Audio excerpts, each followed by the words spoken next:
नमस्कार। आज भारतीय प्रजासत्ताक दिन उत्साहात साजरा होत आहे। या निमित्त मी राज्यातील जनतेला मनापासून हार्दिक शुभेच्छा देतो।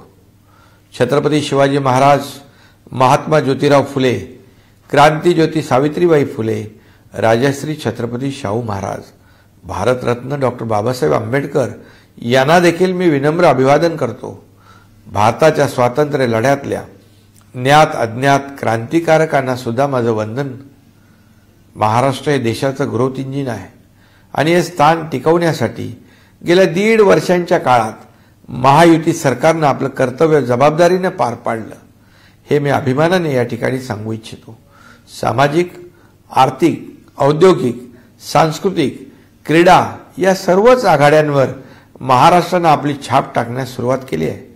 महाराष्ट्रात एक छोटा भारत वसलेला आहे असं आपण म्हणतो आणि त्यामुळेच भारताच्या प्रगतीची पताका डौलाने फडकत ठेवण्यासाठी आपली एकजूट महत्त्वाची आहे।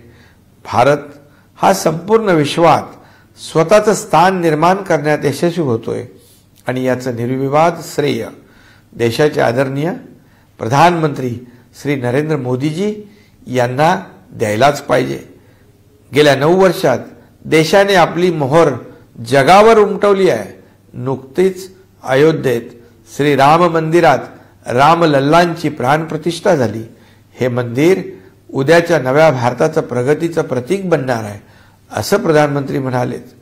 महाराष्ट्र देखील या प्रगतीत आपलं बहुमूल्य योगदान दिल्याशिवाय राहणार नाही, हे मी या प्रसंगी ठामपणे सांगू इच्छितो। महाराष्ट्रात विकासाचं एक नवं पर्व आलंय। कृषी, शिक्षण, आरोग्य, उद्योग, पायाभूत सुविधा यामध्ये आपण मोठी झेप घेत आहोत। आपल्या समृद्ध साधन सामुग्री आणि पर्यावरणाला सुद्धा आपल्याला जपायचं आहे।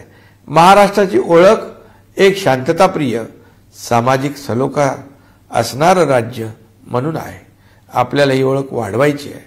आजच्या पवित्र दिनी आपण भारतीय प्रजासत्ताकासाठी एकात्मतेची भावना वाढीस लावण्याची आणि महाराष्ट्राला देशात क्रमांक 1चं राज्य बनवण्याची शपथ घेऊया।